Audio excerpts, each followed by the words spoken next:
todos, mi nombre es Oscar Renato Quidicuya, soy estudiante de la carrera de Medicina de la Facultad de Ciencias de la Salud de la Universidad Quino Bolivia.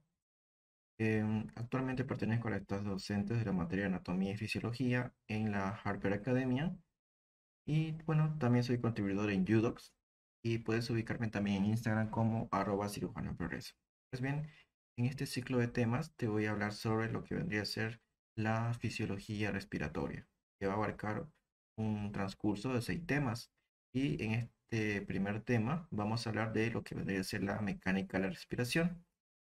Antes de iniciar, tenemos que hablar de una breve tabla de contenidos que vamos a ir repasando en el transcurso de la ponencia. Entre ellos están los músculos respiratorios, en este caso los inspiratorios, los expiratorios. También vamos a tocar el tema de la distensibilidad pulmonar, la tensión superficial y presión, flujo y resistencia. Bien, empecemos primeramente por los músculos inspiratorios. Los músculos inspiratorios van a ser un grupo de músculos que van a estar encargados de ayudar en el proceso de lo que vendría a ser la ventilación, porque lo que es la ventilación y respiración son dos términos, dos conceptos o dos funciones muy diferentes. En el caso de la ventilación, más que todo se refiere a la parte mecánica, dada por esta parte muscular y osteoligamentaria, ¿no? En este caso, porque la caja torácica está conformada por huesos, los músculos están sujetos por ligamentos, de igual forma, ¿no? Pero bien. Y otra parte respiratoria que mayormente ya se refiere al intercambio de oxígeno y dióxido de carbono por la hematosis. Pues bien, en el caso del diafragma, que es el primer músculo que estamos observando en esta imagen, ¿ya? El músculo diafragma va a ser un músculo que está posicionado inferiormente a los pulmones, ¿no? Y van a tener dos tipos de movimientos, ¿no? Un movimiento en la base inspiratoria y expiratoria. En el caso de la inspiración, este diafragma se va a ir en sentido inferior, en este caso hacia abajo. En el caso de la expiración, se va a ir hacia arriba correspondientemente, dado por un movimiento de contracción y un movimiento de relajación. En este caso, la parte de contracción, un movimiento de tipo activo y la parte de relajación, un movimiento de tipo pasivo. Bien, en base también con ayuda del músculo recto abdominal, bien el músculo diafragma va a, como por así decirlo, acomodarse, ya que al realizar el proceso expiratorio, por eso es que el músculo recto abdominal entra en el grupo de músculos expiratorios, al hacer el movimiento expiratorio, los rectos abdominales van a ejercer presión sobre la cavidad abdominal, permitiendo que el diafragma se eleve, ¿no? En este caso, ascienda superiormente. Bien, eso con el músculo diafragma. En el caso de la parte inspiratoria por los músculos intercostales, vamos a definir más que todo que el músculo intercostal de tipo el externo, ¿ya? El músculo costal externo va a estar más que todo en relación con lo que vendría a ser la parte inspiratoria, ¿ya? El músculo intercostal externo. Obviamente, asociada a músculos como el esternocleidomastoideo, los escalenos anteriores, y también con los músculos cerrados, ¿ya? Mm, este músculo intercostal externo, más que todo en la parte inspiratoria, se va a encargar de elevar la caja torácica y el músculo intercostal interno, más que todo de su descenso, ¿no? Por eso es que estos dos músculos, perdón, este músculo como tal, se lo conoce como un músculo de tipo voluntario, ¿no? Porque por un ejemplo, cuando una persona tiene nervios, ansiedad y demás, y le dice, no, respire, respire, inspire, inspire, expire. Lo que hace la persona es netamente mover su caja torácica. Por eso es que es un músculo voluntario. A diferencia del diafragma, que vendría a ser un músculo de tipo involuntario, ¿no? Eso con la parte inspiratoria y ya me pasé a la parte expiratoria, ¿no? De todas formas, pero lo vamos a volver a hablar. Aquí tenemos a los músculos rectos abdominales, ¿no? Que van a estar más que todo situados a nivel abdominal. Obviamente las porciones correspondientes, la línea alba, ¿no? Que lo van a ver en otros temas de anatomía. Estos músculos rectos abdominales, función de compresión de la cavidad para empujar hacia arriba el diafragma, ¿no? En este caso, en el proceso expiratorio, ¿no? Listo. En el caso de los intercostales internos, estos van a estar encargados netamente del descenso de la cavidad torácica en la parte expiratoria. y así es como hemos conocido la parte de la mecánica ventilatoria con los músculos correspondientes, ¿no? Ahora, en el caso de la distensibilidad pulmonar, vamos a definirla como un tipo de proceso que pasa en los pulmones para tener esa capacidad de distenderse, ¿no? De ampliarse y también para volver a su posición o en este caso su situación normal. Es como una bolsa. Tú agarras una bolsa, la soplas, ¿no? Se llena de aire, le quitas el aire y se vuelve a su forma normal. Lo mismo es con los pulmones.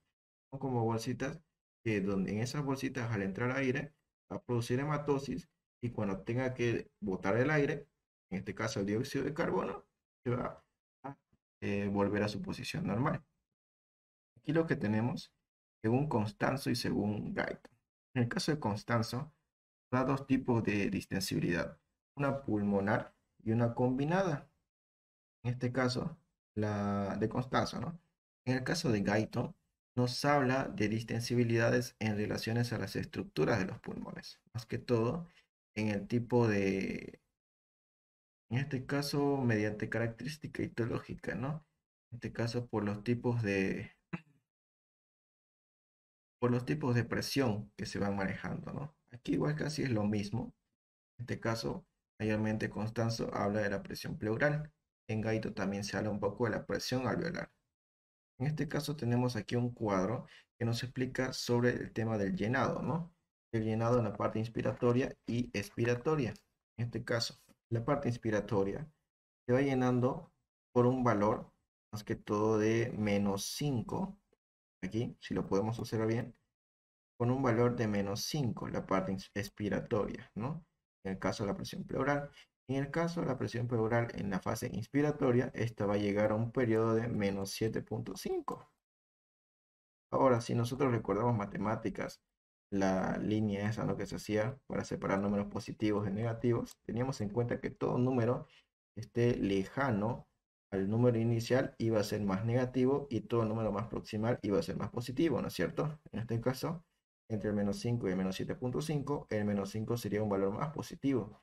Quiere decir que en la fase inspiratoria, ¿no? Obviamente va a ser la fase más positiva en esta parte de la presión pleural medida por centímetros de agua. Aquí tenemos otro ejemplo del llenado, pero en base al suero salino, ¿no? Que más que todo va a tener un promedio de 0,5 en la fase del volumen pulmonar. Eso más que todo con los tipos de distensibilidad pulmonar. Podemos observar cómo en el caso de Constanzo habla de la distensibilidad pulmonar, un proceso de expansión pulmonar donde cada pulmón en base a la presión transpulmonar, que son presiones que vamos a ver en volúmenes y capacidades, ¿no? Va a permitir el llenado, por así decirlo, de los espacios pulmonares, no llenado de líquido, ¿no? Obviamente de aire, ¿no? Porque recuerden que lo que ingresa por el sistema respiratorio es aire, ¿no? Aire rico en oxígeno y en otras sustancias, obviamente, ¿no? Bien, en el caso de la combinada, más que todo se refiere a la coacción entre lo que son los pulmones y la cavidad torácica, ¿no? Como ambos se mueven en el mismo sentido. Y en la misma teoría de la diapositiva, solo que aquí aumenté un cuadro. En el cuadro, más que todo, vemos la relación que tienen entre la fase positiva y negativa de la presión de las vías respiratorias. Podemos observar aquí cómo la pared torácica, como tal, ¿no? La pared torácica sola va a tener una carga mucho más negativa, ¿ya? En cambio, la parte del pulmonar, ¿no? Cuando el pulmón solo ejerce esta parte de distensibilidad, va a tener una mayor participación, pero en forma positiva, ¿no? En esta tabla de esquema. En el caso también de lo que vendría a ser la parte del pulmón y la pared torácica combinada, tenemos en cuenta que va a tener desde un periodo de ciclo negativo, abarcando hasta la fase positiva, superando incluso el llenado o el periodo de distensibilidad, a diferencia del pulmón solo. Eso podemos observar en esta tabla, ¿no? Como netamente la parte funcional combinada va a ser mucho mejor que la del pulmón solo o la de la pared torácica netamente sola, ¿no? Esto comparte de la distensibilidad, que netamente En resumen, es la capacidad que el pulmón tiene para expandirse, ¿no? Solo eso, con la distensibilidad. Ya más allá, se van a ver fórmulas para tratar de evaluar el nivel de distensibilidad, la capacidad pulmonar, la presión pulmonar, transpulmonar, ¿no? Ahí vimos un poco la presión pulmonar normal. Obviamente cuando es patológica va a ser mucho mayor, mucho menor, ¿no es cierto? Bien, en el caso de la tensión superficial, es que todo va a ser como un mecanismo, por así decirlo, a nivel alveolar, que se produce más que todo con el fin de evitar el colapso alveolar, ¿no? La tensión superficial a nivel alveolar vamos a definirlo como un resultado de fuerzas de atracción, ¿no? Entre lo que vendrían a ser moléculas líquidas, en este caso moléculas de agua, que están mayormente periféricamente a nivel alveolar. Y más que todo, en toda la periferia del alveolo hay moléculas de agua, ¿ya? Estas moléculas de agua generan atracción, como dice el concepto.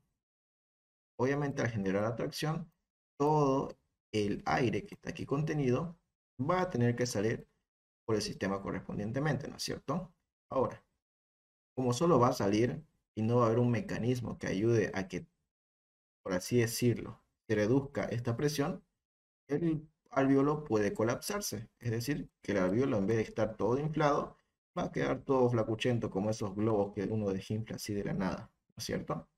Ahora, hay un mecanismo que ayuda a que se evite esto.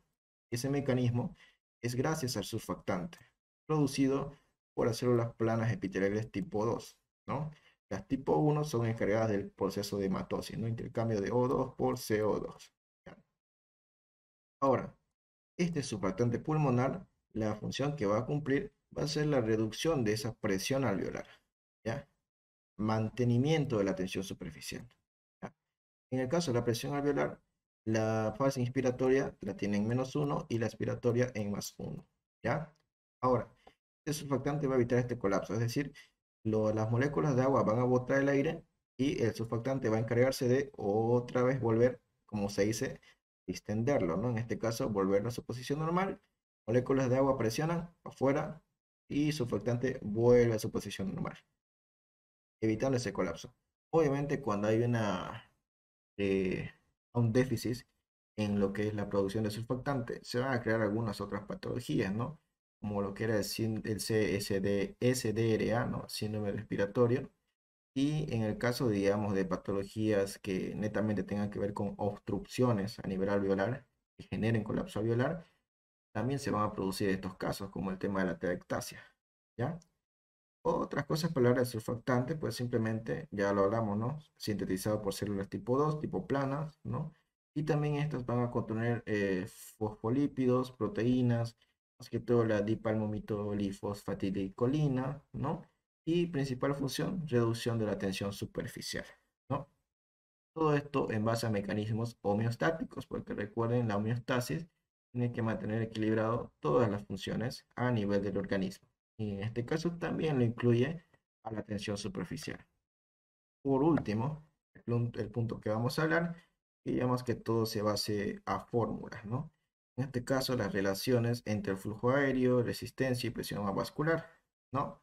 En este caso, todo este tipo de relaciones van a ser análogas y van a estar en relaciones al flujo aéreo, resistencia y aparato cardiovascular. En el caso del flujo aéreo, el flujo aéreo mayormente vamos a definir como un impulso de diferencias entre la presión de la boca o presión que genera la nariz, ¿no? Pero entre lo que vendría a ser la diferencia a nivel alveolar, ¿no? Y las proporciones que ésta presenta. Ahora, ¿cómo se obtiene el flujo aéreo y cómo se obtiene la resistencia? A través de fórmulas. En este caso, para obtener el flujo aéreo, tenemos que obtener obviamente el resultado de la división entre las dos constantes de la gradiente de la presión, que está medida por centímetros por agua, y en el caso también sobre la gradiente de concentración, que en este caso vendría a ser la resistencia de las vías respiratorias. Esta medida por centímetros de agua, por litro y por minuto. ¿Ya? Esto por la parte del flujo aéreo. En el caso de la resistencia, esta mayormente se saca a través de la ley de Poiseuille, ¿no? Que mayormente describe que el flujo aéreo, ¿ya? Para obtener esta resistencia, tenemos que tener en cuenta que esta se obtiene también mediante la gradiente de presión, ¿no? Y también sobre la resistencia de las vías respiratorias. ¿ya? Eso más que todo con este tipo de, de fórmulas en base a estas relaciones, ¿no es cierto? Ahora, ¿qué modificaciones va a presentar? Las modificaciones más constantes va a ser la contracción o relajación pulmonar, aumento o disminución del volumen pulmonar y también un aumento o disminución en la viscosidad pulmonar. Por último, tenemos al ciclo respiratorio, ¿no? Vemos que todo este ciclo respiratorio va a tener una relación análoga entre también de igual forma la presión arterial, flujo sanguíneo y el aparato cardiovascular. Tenemos tres constantes, una en reposo, inspiratoria y expiratoria. En el caso del ciclo respiratorio en reposo, vamos a tener en cuenta una presión alveolar igual a la presión atmosférica, una presión intrapleural negativa y un volumen pulmonar constante, ¿ya? Esto más que todo lo vamos a ver en volúmenes y capacidades pulmonares, ¿ya? Que todo. En la parte inspiratoria tenemos como, o sea, cuando se inspira, ya hablamos que se eleva la caja torácica, ¿no? Por eso es que hay un aumento del volumen torácico. De igual forma, hay una presión intrapleural más negativa y un aumento también del volumen corriente, ¿no? Esto en la fase inspiratoria. En la fase expiratoria tenemos los siguientes aspectos. Obviamente, aumento de la presión alveolar al momento de la expulsión. Si lo recuerdan, en el momento de la tensión superficial, decíamos que las moléculas de agua se atraían para expulsar el aire, ¿no es cierto? Y ahí es donde entraba el surfactante, ¿no es cierto? Luego la presión intrapleural en reposo y también por último, de igual forma que la parte de reposo, el volumen pulmonar constante. Eso sería con la parte de presión, flujo y resistencia. Algunas relaciones que estas funcionalidades tienen, ¿no? En base a lo que acabamos de mencionar. ¿Ya? Quisiera agradecerle a Yudoche Hyper Academia por el momento que me brindó para esta presentación y para las próximas que se vienen, ¿no? Y te invito a seguirme en mi cuenta de Instagram como @cirujano en progreso. Las bibliografías que he utilizado fueron la de Guyton y Hall, Fisiología Médica, y también la de Linda Constanzo. Con esto me despido y nos vemos en la siguiente presentación que va a ser volúmenes y capacidades pulmonares. Muchas gracias por tu atención.